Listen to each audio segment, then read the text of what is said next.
I was born into a family where dreams were measured by how quickly they could make money.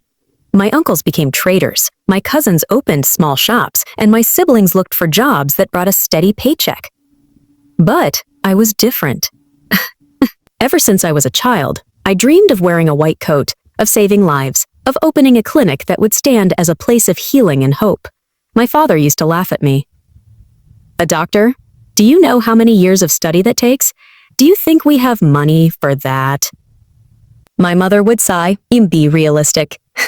You're not like those rich kids who can afford to waste time. I stayed silent, but inside, I made a promise to myself. If I have to walk this road alone, I will. Medical school was brutal. It survived on instant noodles and black tea. While others partied, I spent nights in the library, memorizing anatomy diagrams until my eyes burned. My part-time jobs barely covered tuition. I washed dishes, worked in a pharmacy, and even cleaned hospital floors just to be close to the smell of medicine. When I finally graduated, I had nothing but a degree, a mountain of debt, and an unshakable determination. I rented a tiny room above a bakery. It was barely big enough for a desk, a worn-out examination bed I bought from a hospital auction, and a squeaky fan that worked when it wanted. That was my first clinic. Patients didn't come at first. The few who did looked around at the peeling paint and the broken chairs and asked, "Are you even a real doctor?" Every night, I went home exhausted, wondering if I had made a mistake, and every night I reminded myself, this is just the beginning. It started with one patient.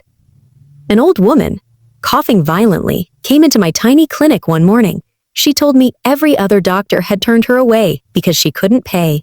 I treated her for free, gave her the medicine samples I had collected, and even walked her home because she was too weak. The next week, she returned, not alone, but with 3 neighbors. "This doctor listens," she told them. He cares. Word spread faster than I imagined. Within months, my little clinic was buzzing with life.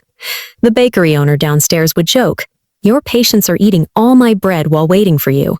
I reinvested every single penny. Second-hand ultrasound machine, better chairs, fresh paint. Slowly, the clinic began to look like a place of healing, not just survival.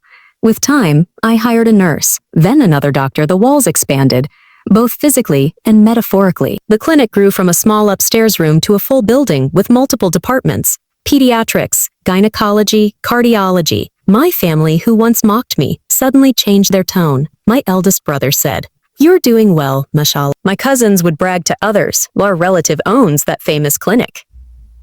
They never came when I skipped meals to pay rent. They never showed up when my shoes had holes or when I collapsed from exhaustion after a 20-hour shift. But now that the waiting rooms were full and my name carried respect, they stood beside me, smiling as if they had always believed.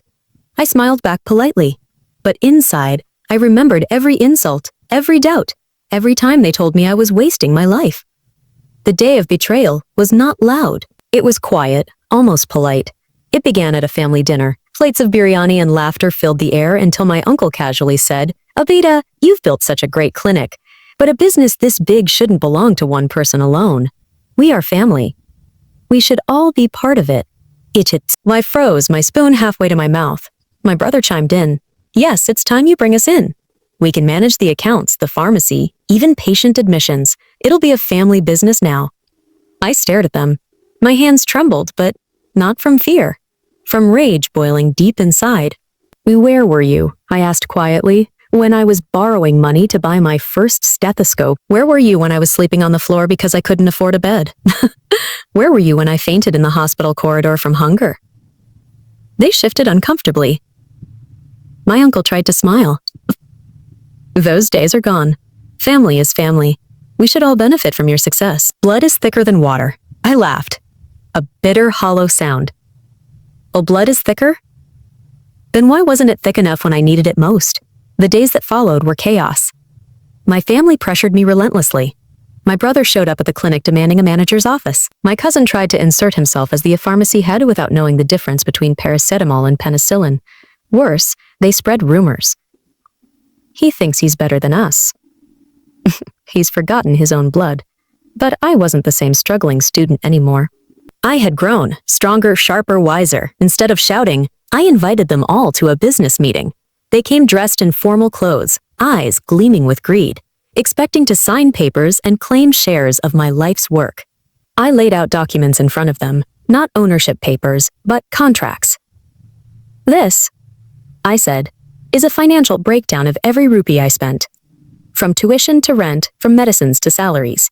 If you want to claim a share, you must first reimburse me for the sacrifices you ignored." The room fell silent, their smiles faded as they scanned the numbers. Millions. The cost of a decade of sacrifice.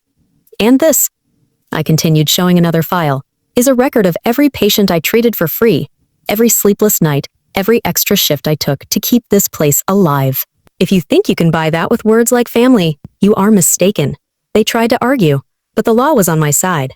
I had built everything under my name, legally and rightfully. My revenge was not in destroying them. It was in making them see the mirror, their greed, their hypocrisy, their absence when I needed them most.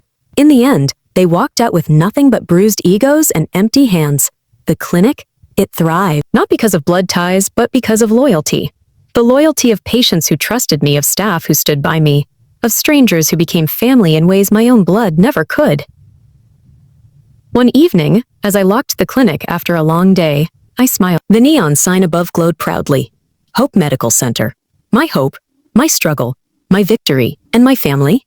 They were still outside the gates watching, because blood may make you related, but loyalty makes you family.